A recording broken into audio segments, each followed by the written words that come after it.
Hello, everyone. My name is Gian-Carlo Carra.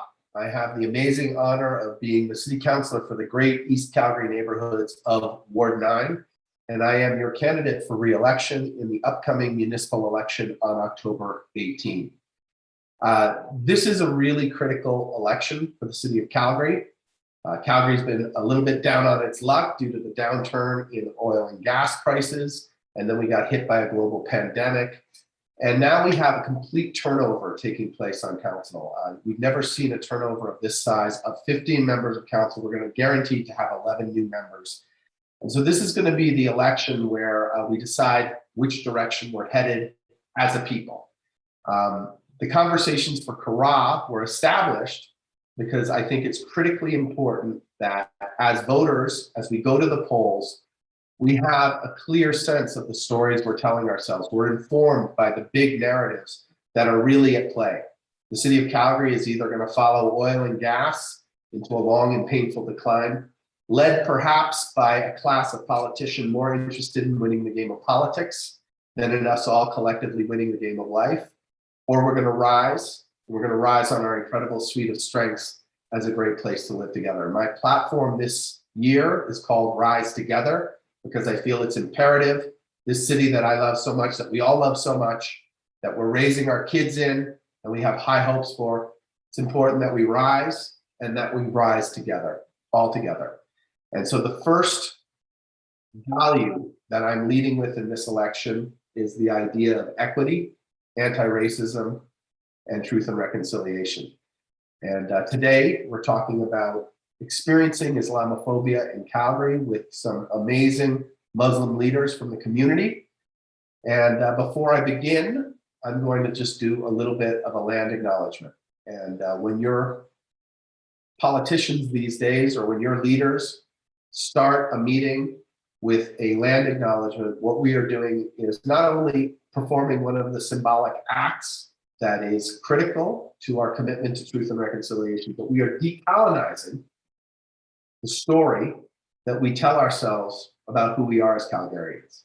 When we say that we are Treaty 7 people, we are acknowledging that the act of building community on this land started long before the founding of the City of Calgary, in time immemorial, with the Blackfoot people, the Stoney Nakoda people, the Tsuut'ina people, very different people who on this land agreed to share and to make community together. It wasn't always rosy, sometimes there was conflict, but that is the tradition that has existed on this land. And when Euro-Canadians started settling, and now it's Canadians from all over the world are settling this land, we're acknowledging that our project together is to build community in all of our diversity and respect that original way to go. I have an amazing lineup of people here, and I'm just going to introduce them in the order they appear on my screen. Maybe it's not your screen, but then we're going to sort of jump into the conversation. I have Sam Namora, who was born and raised in Syria, immigrated to Chicago in 1993, prior to settling in Calgary, Alberta, as a landed immigrant in 1997. And his work as a community activist really became supercharged when he met Ms. Saima Jamal, and they together co-founded the Syrian Refugee Support Group, which was later to be renamed the Calgary Immigrant Support Society. I have Saima Jamal herself, who is a well-known based community organizer, volunteer, social worker, activist, humanitarian, interfaith promoter, and TEDx featured public speaker. And I could go on and on about Saima. She's a dynamo in the community and just does so much for bringing together. Currently, she works as the National Program Manager for Jumpstart Refugee Talent. We are honored to be joined by Fayez Tilley, who is a member of the Islamic Scholar Muslim Council of Calgary and a chaplain at the University of Calgary. And, you know, I had the opportunity to hear Fayez speak and about Islam, and it was an amazing experience that I think every Calgarian should hear. I'm glad that he's joined us here today.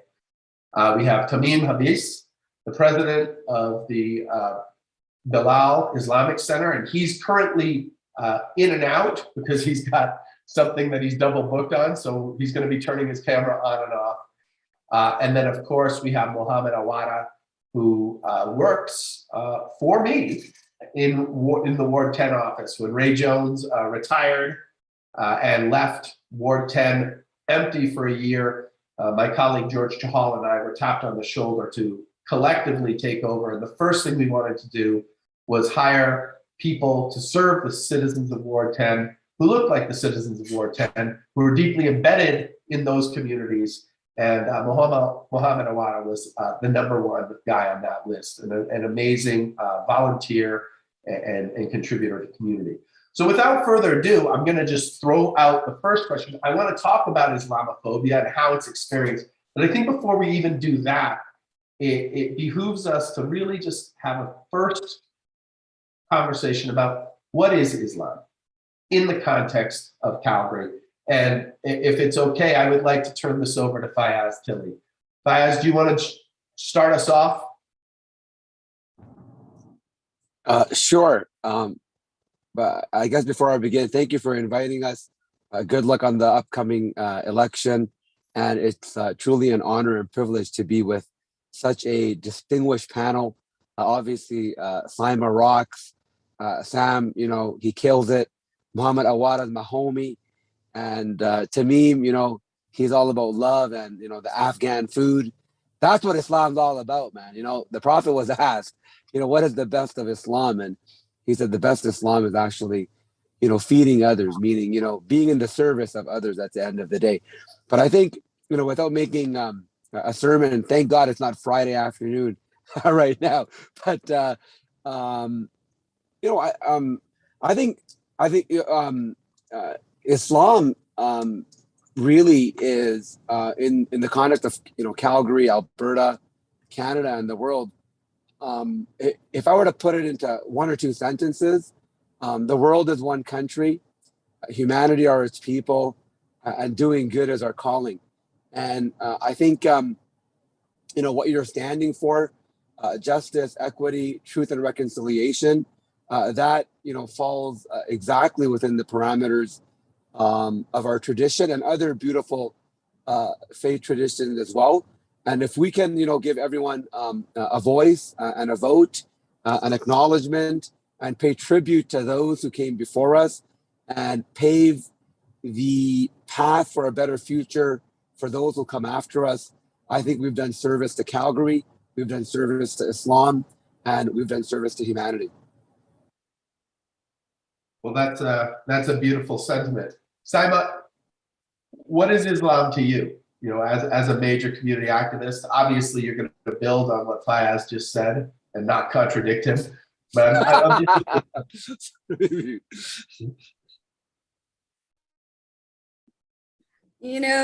for me, it's my compass. It's what leads me in my life in the direction that I want to go. Everything that I do, in terms of my work in the community, there is something that we always say is that you do it for the sake of Allah. You do it because it's a calling for you from God, that, you help people out in the community, you speak up for injustices, you stand up for what is right, and you basically be a good person. Those are some of the things that even though it's very basic to human beings to just live a regular life, but for us, there's a higher calling. You do it a lot to please your creator. So for me, Islam basically just guides me towards all my work, all my calling, in the right direction with the right intentions. So that's what it means to me. And by me just submitting to my creator and making sure that I do those things for the right reasons is what Islam is to me. And that's just saying in terms of a very general idea of what drives me. But if you look at it a little bit more, in terms of the physicality of the religion, you do it with a whole bunch of other things. There's those, they say the 5 pillars of Islam, and Sheikh Fayaz, who's the scholar here, he should be the one explaining all that. But then, you do it still, I'll just touch upon a little bit. You do it with, praying 5 times a day, believing in the oneness of God, going for Hajj, the pilgrimage to Mecca when you can. You give alms, you give zakat or whatever charity you can, out of what you possess. And what else am I missing, Sheikh? I know I'm missing the 5th one. And Sam, No, you could. You're good. You got it all. I got it all. Okay, there you go. All right. There you go. So those are some of the physicalities of Islam. But yeah, in general, it's just, being a good human being, having the right compass in mind to do the right things. That's just Islam to me. Right on. Sam, I'm going to throw it over to you because you're the guy who got dragged into community service by Saima here, or alongside Saima here when there was the Syrian refugee crisis. What is Islam to a modern day Calgarian like yourself? You're on mute. It's a classic. It's a classic thing. Thank you for the invite, and thanks for all of everybody's here. Islam for me, it's an identity. And beside, back in the days, we just Islam was just like, I grew up in a Muslim country, so really we didn't ask ourselves these questions. But since you moved out of your home country and moved to a new country, so everything start to feel different, and you start questions everything differently. So going through the process, Islam to me is who I am. I'm a proud Muslim, not because I was born to a Muslim family, but because I did a lot of digging, a lot of search, a lot of reading, and I am so honored, and I'm so humbled as well to say that I'm a Muslim. For me, what Islam for me is to believe that there is everything in this world. It has a purpose, and that purpose is to please Allah, the Creator. Everything, and we are not just on our own. Just you can do whatever you want and live the way you like. I feel like Islam gives us a guidance how to live and how to interact with the world and with others and with the nature, with all that stuff. So Islam for me is, as they say, it's not only a way of life, but it is in a way a life. It's an identity, it's faith, it's and I call it a religion, and it gives me daily guidance, and it also gives me a life purpose. So we all thrive by the end of the day. All our actions, as Simon says, it's really dedicated to please the Creator, and also to be for the sake of Rabbil Alameen, as much as we say it in actions and also in words. But we, as a Muslim, I surrender to everything happen. It happens because God it chose, or God put me in that situation. So I surrender my will and my purpose, in theories, to the will of God. And reality, I always struggle to make sure I follow this path. So not to feel I'm alone on my own. I can do whatever I want, and I can just live recklessly. I think Islam gives me guidance, and that's what I say. For me, maybe Islam is like a shore, and every time I go far, then I know that I went too far, and then I need to come back home. So it's like a compass, as Simon also says. It always is give you a guidance or indications how close you are to the right path, as defined in the Muslim faith, or how far off that the life of a Muslim. Thank you, Sam. Tamib, you want to weigh in? Sure. So, assalamu alaikum. Hello, everyone. Thank you, Gian-Carlo, everyone here with us, and the rest of your viewers. Greetings to everyone. Islam, the word itself, it means peace and submission. So, by submitting your will to God, and you acquire this peace, you have this peace, and this is what Islam is. And as Muslims, we a lot of people think Islam is just this Middle Eastern religion and it belongs to just them. Actually, Islam is to anyone who submits their will to God. So if I ask you, if I ask anyone who's a religious person, do you believe in God? Yes. Do you submit to that God? Then by definition, you're a Muslim. So as a Muslim, uh, we believe that religion or Islam is not just a systematic religion which we just follow, but it is a complete true way of life from every angle. And by submitting to these divine revelations which we've received through our messengers, and the last of them for us is Muhammad, peace be upon him, we are guided through navigated to our eternal home. And this ground zero where we are at, this is just a testing ground. And this is what God has wanted for us. And so we're being tested as to who acknowledges and tries to be close to God and who rebels and kind of thinks that we're in this earth by accident. We just came out of nowhere, which no sane person or sane mind could believe.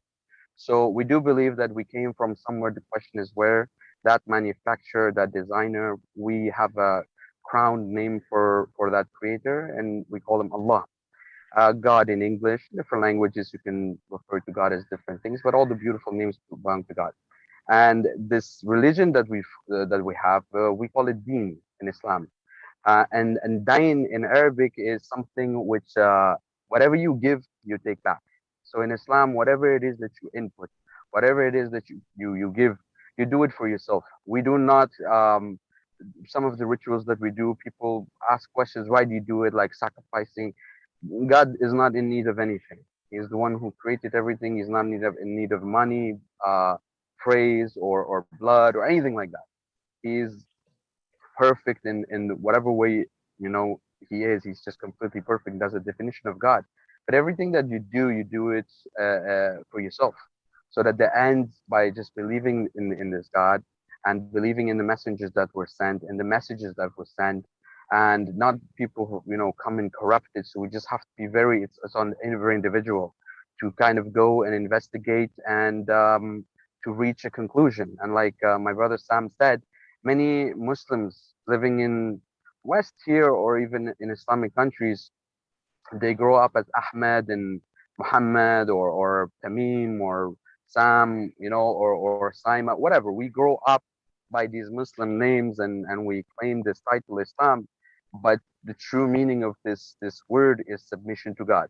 And we believe that this is a very beautiful principle in life.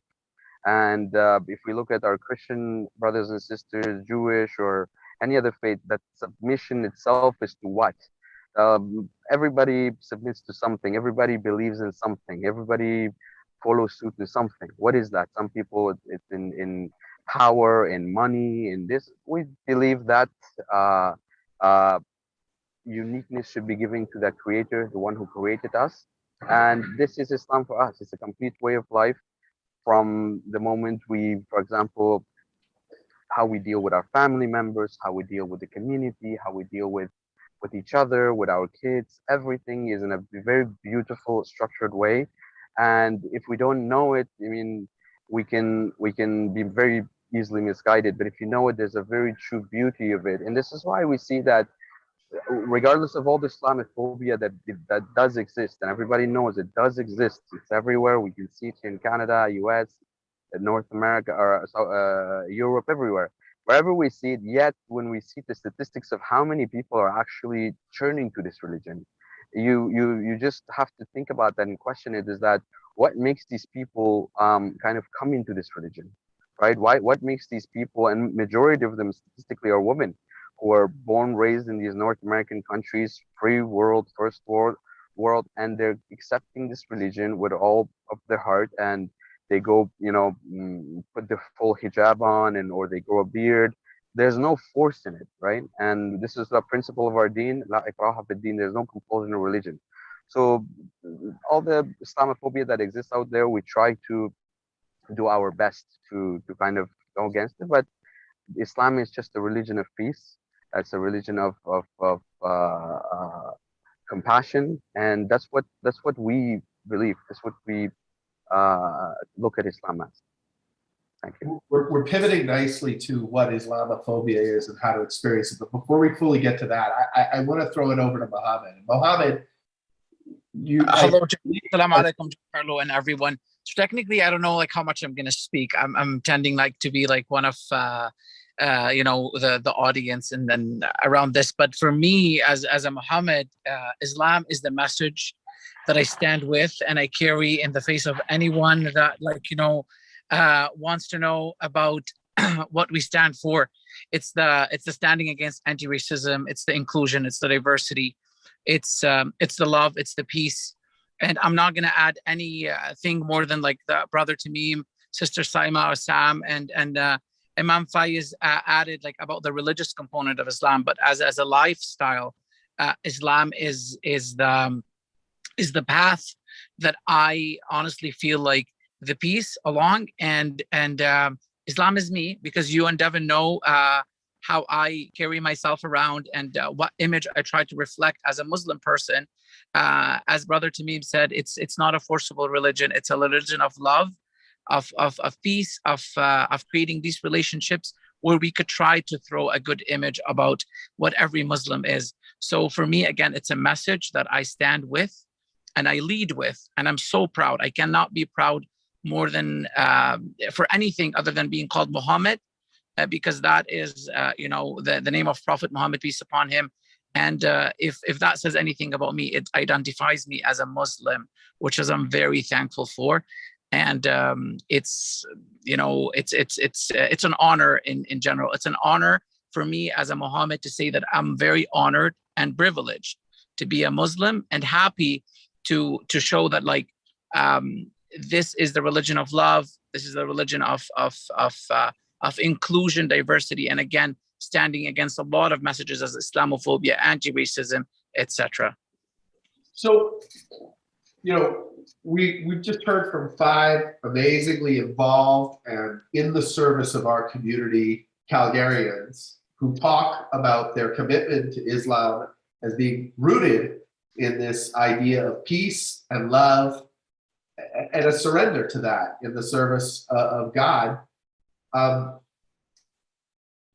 yet, here in North America, we have a very different, I think, popular culture understanding of, or a very pervasive narrative that is not that.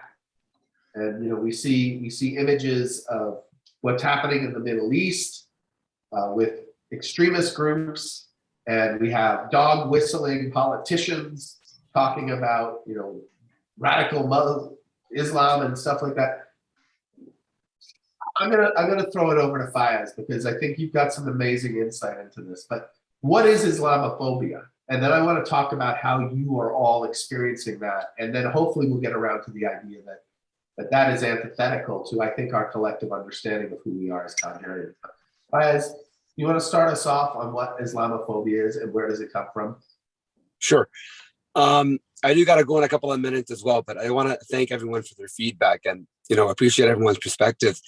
You know, first and foremost, I think the word Islamophobia, that was debated, you know, a couple of years ago as to whether or not it's an accurate word from a etymological perspective, whether or not it defines the reality as to what is happening. You know, so people who are actually, you know, philologists, those who study language, you know, they have argued that perhaps a better word would be anti-Islamic rhetoric or anti-Islamic bigotry. Nonetheless, words do mature and they evolve. And now it's being, you know, coined and termed as Islamophobia. Look, I think hate, prejudice, xenophobia, racism has existed. But due to politics, due to media, due to even a person running, you know, their campaign on, you know, demagoguery, it's only fanned, and perpetuated, that hate. I like what Martin Luther King Jr. said, right? He said, look, hate cannot drive out hate, only love can do that. Darkness cannot drive out darkness, only light can do that. And I'm paraphrasing here. Violence cannot drive out violence, only peace can do that. That's what he exactly said. So I think, look, Quebec City Mosque, London, intentional, premeditated, hate-centric incidents, they should not have happened. These cannot happen again. Calgary, Alberta, we've had a rise in Islamophobia. That is definitely alarming. And I have maybe like a 3-tier or a 3-arm approach. Religious literacy, it's huge, right? Saima and I and many others in our community, we would do this a gathering. It's called, Pushing Back to Darkness, on the anniversary of the Quebec Mosque shooting. And I think it was, Saima again led the way, led the charge. So that really brought a lot of, attention to the teachings of Islam, which are so much, which are in common, not only with the Abrahamic traditions, but just with, universal and humanistic traditions as well. So I think religious literacy is very, very important. Number 2, we need to hold all of our community leaders, including our politicians, at a municipal, provincial, and federal level accountable to ensure that all types of anti-Semitism, anti-Islamic rhetoric, Islamophobia are not only curbed and curtailed, but if they're, perpetrated, whether it's online or whether it's in a school or whether it's in a public setting, it needs to be tackled, and there needs to be harsher, consequences. I'll bet, restorative justice is also a really good, concept within our tradition as well. Let people take courses on what Islam actually stands for. And number 3, or the 3rd arm, I think, which is really, really important, is also the obligation that Muslims have in having these discussions with, future community leaders, and opening our doors and having, a conversation. And unfortunately, I think sometimes conversations like these, there are events, but the conversation needs to continue. In our tradition, conversations are a process and not an event. I'll leave it at that, guys. But before I know you have to break out and go, and I really appreciate and I'm grateful for you taking the time to speak to us. I heard you speak when the Acknowledgement opened up its doors to the community and said, come on in and learn about Islam. And, to this day, weeks and weeks later, I'm still buzzing about, how thoughtful your presentation was. That's not something that happens just once. That's something that happens on a fairly regular basis. So I would love it if you could just, maybe leave us with an invitation to anyone who's watching right now live, or who opens this up and watches another time. How do you get to come in and really experience the largest mosque, I understand, in Western Canada or in Canada, here in Northeast Calgary? So Thursday, September 19th, bring an appetite. First and foremost, bring your friends. And we're going to be speaking about some more specific things. Again, Sharia law, the Muslim dress code, food and diet, and the role of Muslims and Islam in secular Canada. And again, secularism and Islam, I've always said this and I'll say it again, they aren't mutually exclusive. It's not a heads or tails situation. They both can not only coexist, but when they come together in collaboration, it just makes the samosas taste better. All right. Well, thank you so much for spending time with us. If you got to break out, I will turn to the rest of the panel and then just say, thank you so much for joining us today.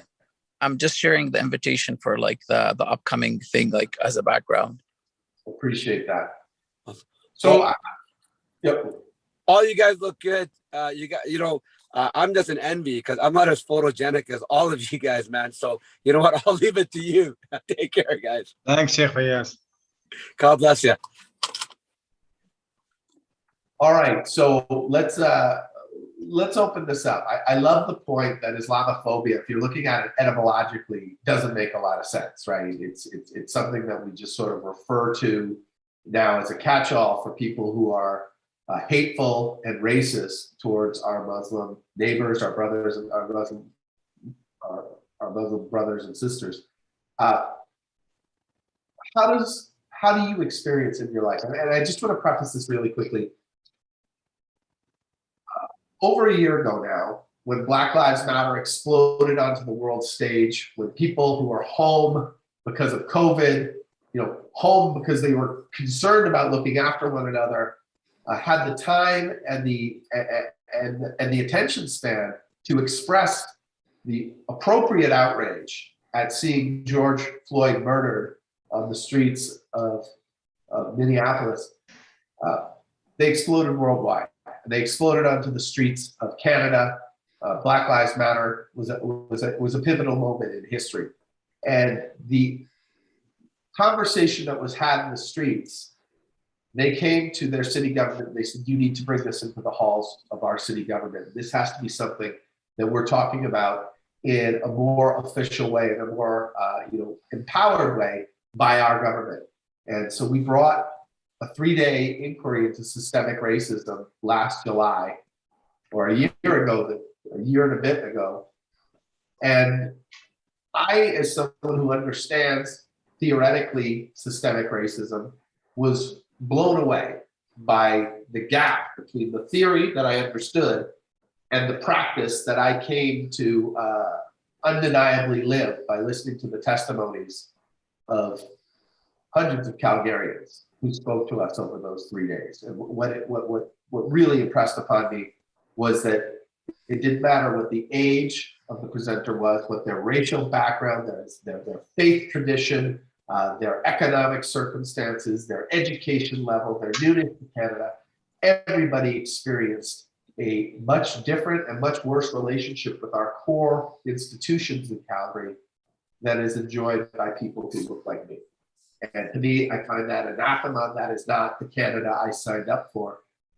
But I was wondering if you could maybe, for people who did not sit through those 3 days, maybe give us an insight into how Islamophobia presents itself to you on a daily, on a weekly, on a monthly basis at the Calgary. Who wants to take that first? I'll go, if that's okay. On a daily basis, there are many little incidents of Islamophobia that you hear from friends, that you experience yourself. But because, Gian, you're running for city council, I wanted to relay how much the whole idea of the city council, the city hall, how that plays into Islamophobia. If you would allow me to talk in that. No, let's get let's do that. In 2017, if you remember, there was a big rally in City Hall where the World Coalition Against Islam, they brought in almost 100 people or more descended in City Hall. There was everyone from the 3 percenters with stun guns to the Guardians of Alberta, to one of the person, Kevin J. Johnston, who's running now as a mayor. He was there, Arthur Pulaski, David Pulaski, Sandra Solomon, you name any Islamophobe in Canada, they were all there in Calgary City Hall. So leading up to that event, we had written many times to City Hall to say that, you can't have this big of a hate event happening in our City Hall. There were people there when you went there holding big signs with Prophet Muhammad getting roasted like a astaghfirullah, I don't even know how to say it, but with horrible signage and pictures of the most offensive you can think of all there. So as counter protesters, I was one of the very, very few Muslim person that went there. And I was asked to give a speech over there. And as I was giving a speech, behind me was a wall of police. You always see these police, facing you and protecting them, and City Hall allowing these guys to gather on city property. And And in that speech, I tried my level best to speak out with as much love, inclusivity, and diversity and about Islam I could speak on. And the things that you kept on hearing in the background, and the images that you kept on seeing, and the what do you call it, the way they were coming at you, screaming at you, every single Islamophobe there, I consider myself a very strong person. I feel like I have that training, that mindset, that I can fight through mostly any attacks that comes to me, because I've done this long enough. I've fought this battle long enough. I have prepared myself to, face it. I cannot tell you, that day after that rally was over, when I went home, I didn't go home. Actually, we were running a big donation center, a warehouse, and I went and met Sam that day.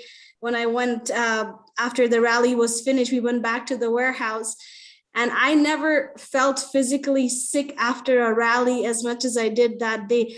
I fell down crying that entire night. I couldn't get up from a lying position to sitting up for the next 3 hours, because I was emotionally so traumatized, seeing so much hate coming just because of the religion I belong to, just because the people that I help, refugees and immigrants, because there was anti-Islam, anti-Muslim, anti-refugee, anti-immigrant slogans and posters going like everywhere. So it hurt in a way. It was so painful that I've never experienced this much pain in a rally, in a situation as an activist in my entire life. So when you see that the city in the excuse of freedom of speech allows these kind of gatherings to happen, when you see the police always there to protect them, you cannot go anywhere near them, you cannot question them, they're always there, they're there, they say that they're just there to create a line to keep the two sides together. And when I actually had a conversation with the police chief, it was facilitated by by the police commission head. I was told that, Saima, you have to understand, you guys are two sides of the same coin. I was told that these guys that gathered and us are just two sides of the same coin by the police officer, saying that it's, and I couldn't get my head around it, that how could you do that? How could you say such a thing? A police officer is telling me these exact same words. So moving forward to 2020 and Black Lives Matter came, no matter what happened, it at least created a space for us that those sort of rhetoric of 2017, 2018, 2019 made the police finally wake up in 2020. So when BLM happened, it actually really helped progress the fight of Islamophobia, fight against Islamophobia, because it woke up the police to understand that it is not two sides of the same coin. You can't treat us, the people that are fighting against Islamophobia, against racism, as just the same as the other people. All you have to do is just maintain a line of peace. That's not how it's done. So that's just me experiencing one of the hardest point of Islamophobic incidents in my life that left me traumatized for years onwards. But I'll let others share their experiences. That is, thank you for sharing that with us. And I know, Anim, you're about to die, so why don't you jump in and give your phone? Hopefully not. My phone's about to die. You're not about to die. Your phone's about to die. My phone is about to die. Okay. Thank you for bringing that up. Thank you, Simon, for sharing that. You know what? In when she was talking, I just completely, my whole memory, or just some memories came in, my whole speech kind of changed. To me and to the world, Islamophobia, the start of it was actually like after this 9/11 stuff when it happened, right? So, and I am originally from Afghanistan. So when this happened, at that time, I faced a lot of activities or treatment, which was very unpleasant. Just hearing the name that I was from Afghanistan, that was enough for people to kind of show hate and just despicable, treatment. But you know, and I was young, I was new actually. It was my first year, I believe, when I was in when I came to Canada. This happened. I was young, and I remember hating being here. I just hated being in this country. I hated being around these kind of people that just look at me, and I'm young, and I didn't even do anything to them. I don't even know what's happening. I didn't even know what was happening. These twin tower, whatever. Had no idea what was going on. So it happens at all levels, and it was good because I mean we stayed here, we lived, and I came to know that these are just some people, and they're the ignorant people. These are the people that many intellectual people, many good people, people who are good, kind, they are actually, they stand and they fight against them. And I remember an incident that happened in I believe it was junior high, when I changed school and I went to new school, and there was so I was facing some problems that from different people. But when we changed my junior high school to new school, and this was in Winnipeg, so I went to this new school, and it was my first day or second day, and there's a lunchtime, and some guy wants to pick a fight with me. I have no idea who he is or why he wants to fight, but it's enough for him that I am from Afghanistan, and I'm a Muslim, and that's enough for him to just pick a fight, right? And I was shocked. I didn't know how to react. Maybe terrified a little bit. I'm new. I don't have any friends. I don't know anyone. But all of a sudden, this some people I didn't even know. Young. I mean, look at junior high. Some guys came and they stood in front of me and said, "Leave him alone," and they stood up against this kind of uneducated bully, or whatever it is. So I always that's always the incident, just as a fresh memory always. So growing up, I always wanted to change that image, that look, we Muslims, we're human beings. Our faith does not take us away from, for example, from you, who is maybe a Christian or a Jew or whatever it is, or an atheist. You're still a human being. I'm still a human being. And we have a lot of similarities. We have the same setup features. You have a mouth, I have a mouth, we have two eyes. Whereas, you know what I mean? So these skin colors, our faith, it should not affect. So I've always been trying to kind of do whatever I can. I'm not as active as Sam or Saima. They're, mashallah, like very active in the community, and we're very proud of them. But we need to be more active like this, just to educate people, right? And I've always said this to people, that look, if you want to if you want to judge anyone, we have a saying in English: don't judge a book by its cover. First of all, you don't even know what this Islam is. Just go ahead and read it. And I want to bring in an incident that happened in the U.S. There was a few years ago, there was a priest that wanted to burn a Quran day, if everybody remembers what I'm talking about. There was a priest from a church. He wanted to hold a day, burn a Quran day. And so what happened was that I mean, there was a lot of ruckus and pressure on him from all sides, even from his own household. This is not something good for you to do. This is unethical and so on. But he still wanted to do it. So what he did was he ordered copies of the Quran, and these English copies of the Quran, and he started sending it all to all of the church members. And he said, "Okay, here's your copy, and on the Memorial Day of September 11th, we're going to have the burn of Quran day on that day." And so now he sends all of these copies out. So these Qurans, when they were received, they were just sitting, and I guess some of them, they kind of open and say, "What am I going to burn? I want to open it and read what this says. I just want to know, what am I going to burn? What am I burning?" So what happened was, some of the mosques, some of the masajids in the US, they get a phone call, and you have here now these cowboys who are out in the little small towns and so on, and now they say, "Hey, this happened to one of the mosques. Hey, I I'm just one of the persons that received the Quran. I was supposed to burn it and so on." And then the other high, "Hey, this is a holy book. You shouldn't do this, and you will be tortured," whatever. He says, hold your horses, hold your horses. I received this book to burn it. I received this book to burn it. But when I had some time, I wanted to read what it says. Now that I've read it, I actually am calling to ask you, how do I become a Muslim? So this was an interesting thing, is like, when people, whatever you're ignorant of, you always fight it. You're ignorant of something, you're enemy to what you're ignorant of. And so we see that these people who are always coming out and protesting, like in 2017, that time I mentioned, I look at these people, I kind of feel sorry for them because there's a lot of ignorance I see around them all over.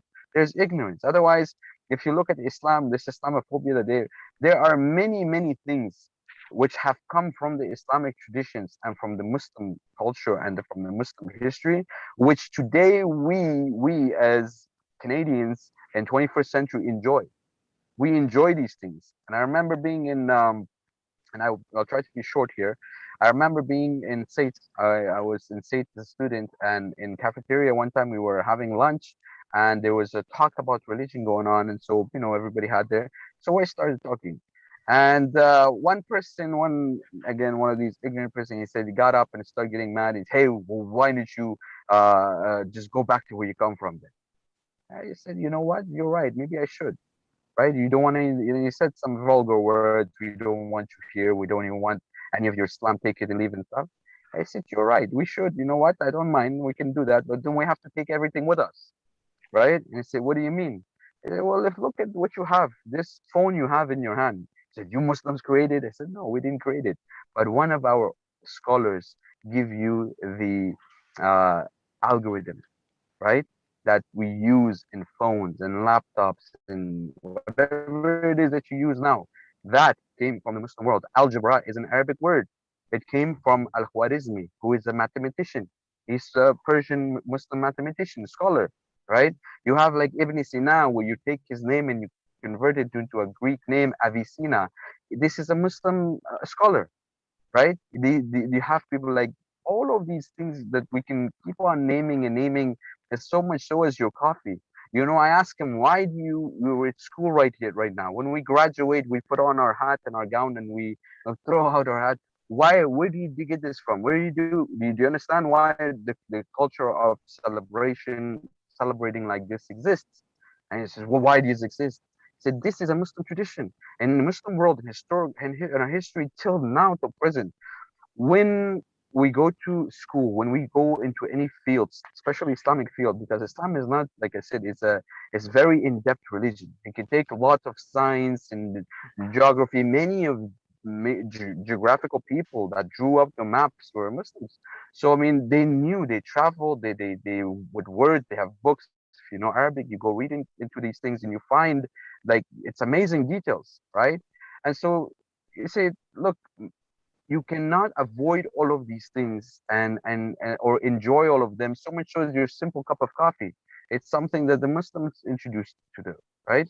So there are many things that if we sit and educate ourselves, we see that, hey, look, these are not some backward thinking people. These are not some people who, for example, grow their beard. Everybody grows a beard. Jew have a beard, Christian have a beard, atheists have a beard. This has nothing to do with being extremist. Sorry? So hipsters have beards. Yes, everybody has beards or hijab, the head covering. Look at the nuns; they have a head. If you see a nun, she wears a hijab. She's devoted a worship. If you see a Muslim woman, she is oppressed. So I mean, these double standards exist, and we see that many of the times, a lot of the rhetoric that we hear, there are a lot of politicians, and we're happy to see you as a politician to come out and to actually integrate the Muslims into this society because we do want to be integrated. We live here. I grew up with my best friend being a Christian, and I used to be at his house every Sunday. And his mother always used to make lunch, and I had to have lunch in his home. And if I missed a Sunday, on Monday I would go and I find my lunch, and it says Tamim right on it. I grew up in this country. I know this country. I have love for them, but I have my identity. I have my beliefs, and that's what's so great about this country. Canada is a multicultural country. That is a great segue into where exactly I want to go, which is like, how is there hope for Canadians? There's a lot of hope. Before we do that, I want to give Sam an opportunity. We're really getting short on time. I want to give Sam an opportunity. I'm just going to actually excuse myself, if you don't mind. Thank you. And I'm sorry for taking so much time. I knew that I have to leave, so I did take a few minutes extra. Thank you so much, and good luck. All the best to you, Saima, Sam, and Muhammad. See you, everyone. Good luck. Thank you. So Sam, before we get into the dream of Canadian pluralism, of multiculturalism, of the cultural mosaic, and whether we can actually deliver on that promise given these sort of systemic racisms that exist, do you want to just maybe weigh in a little bit on your experience? Because I think that that's something that. Sure. Thanks. I really think for me, because my name was Osama, that's my Arabic name. So I experienced this Islamophobe in kind of different ways. So just because my name was Osama, I always, in any conversation I have with any friend of mine, when they ask me, what's your name? And I say Osama, usually the whole conversation goes into that direction. So, but always something like really, I notice a lot of people, a lot of friends of mine, they keep saying to me, but you don't look like them. So I didn't really understand what exactly that you look like them it means. Till 9/11, when really 9/11 happens, I can tell you this: before 9/11, it was just like no, we hear about it on the TV, but nobody, we didn't live it in the street. After 9/11, this is, as Islamophobe, we start to feel it is real, and we feel it in the mall, we feel it in the street, and in the buses, and everywhere. Unfortunately, it didn't really catch on with a lot of people that exist till we start to see victims here in Canada, in Calgary, in Montreal, in Winnipeg, and in Edmonton. So I really think there's a lot of people. We need to starting point is a lot of people don't believe that Islamophobia exists, and we really have to start at least accepting the idea that Islamophobia do exist. And just let's remember what happened in London, Ontario, unfortunately, just the recent event, not mentioning the attack on hijabi women at the Princess Edward Island not a few months ago or 3. So acknowledging the problem that exists, I think this will be the way out of, I don't want to say the way out, but as much as is the step number 1 into the solution. I really want to revisit with the short time that I have what Simon says about 2017. That was the first time in my life I've seen a frightened human being from other human being based on hate. So when Simon came to the warehouse in tears and crying, and she just threw a room and slept for a short period of time just to regather herself. For me, that fear, then at that moment, I really felt how serious this Islamophobia threat is, and how vulnerable people, especially the one with the hijab, the women, the Black Muslims, they feel, because we've seen it in the street, and we need to acknowledge it, and we need to start working toward solutions. Solutions start from on all levels, whether from from inside the homes, in the street, on the municipal level, in the provincial, and also as a government. I think we have to attack this phenomena and this disease, I should call it, at all levels. And I'm really happy that you are taking a shot at it here. But it was so hard for me, for a friend of mine that I known him for so many years, just because he has a few drinks, all of a sudden he started to talk to me in a completely different tone, and he said all kind of like really Islamophobic things. So yes, we know it's here. We know it's here, but a lot of people don't think about it or don't even believe in that. And I think our solution will first to acknowledge the existence of the problem, and then most likely to draw a line between the freedom of speech and also hate and spreading hate and Islamophobia in that matter. Because for some reason, somebody trying to link between freedom of speech with it's okay to say whatever you want to say about Muslims, as if like I don't understand what that correlations, why freedom of speech does not apply on all the other issues, but when it comes to Muslim issues, all of a sudden people are fighting it on the base of based on if I say this is an Islamophobic or there's an existence of Islamophobic, they say you're taking my right to express my thought. I really think some laws need to be written, and a lot of educational and engagement need to happen. Just like Tamim says, people fear what they don't know. And I really think I read this so many times. And the best way also for us as a Muslims to do our best to be the best example of to defeat this Islamophobia. So it starts with me and the next person to me. And as much as we get engaged with other people, we have dialogues with the non-Muslims and try to be transparent and be open-minded about it, not just to brushing it off, say, no, no, no, we're not like this. I think we can definitely start a healthy dialogue that's going to lead to some changes in a political level. Well, I really appreciate those statements. So we've got very little time left. We're just going to have to wrap up really quickly. I honestly believe that in acknowledging systemic racism, we really split Calgary into three populations right now. And maybe this is a subset of Canada, maybe a subset of the Western world. And it's the people who understand that we have a systemic racism problem and we need to fix it. I think the overwhelming majority of people, the number two group, don't understand that. And they're not sure. They just don't get it yet. We have to educate those people. And I think there's a third group that, whether they understand it or not, are absolutely committed to making sure that things don't change. And those are and I think that we're seeing a rising tide of overt racism. And I hope in my heart that it's because we're starting to make change and people are resisting change. But is the promise of a Canada for everyone, a Calgary for everyone, an equitable city within reach? Is it something that we can aspire to, or are we in trouble?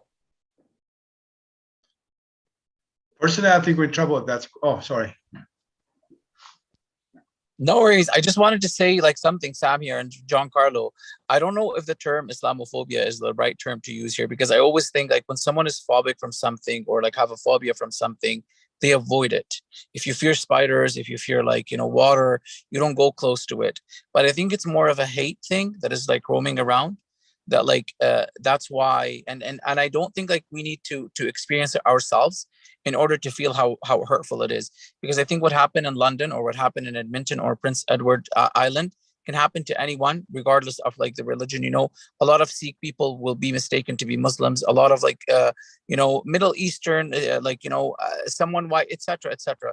Because it's not like only, somebody that is converted and stuff. So it's the hate that is going around, and then the lack of knowledge from a lot of departments. But as I said, like for me, always I think if you fear something, you avoid it. But these people that coming up at the last minute right now. So I really appreciate that, Mohammed. And yeah. Sam, I'm sad to hear that you're worried. And Saima, are you worried? Yeah, and I have been very worried, and if you are going to get reelected, we really want you to be that voice on council to speak up for Islamophobia, to not just speak up and play lip service, but actually put where the money is, provide resources for us. We just went through a whole string of attacks in Edmonton and Calgary, everywhere, and we didn't even get a single penny from the city to help us, fight Islamophobia. If it's simply something like getting self-defense classes, we had one organization get a lot of money, but after 3 months, 6 months after the attack, we're getting them. Thank you. So if you can speak on those, Gian, would really appreciate that. I really appreciate that. And thank you for a really hard-hitting, thoughtful conversation. Thank you. Thank you. Okay, goodbye, everybody. Goodbye. Assalamu alaikum. Bye, everyone.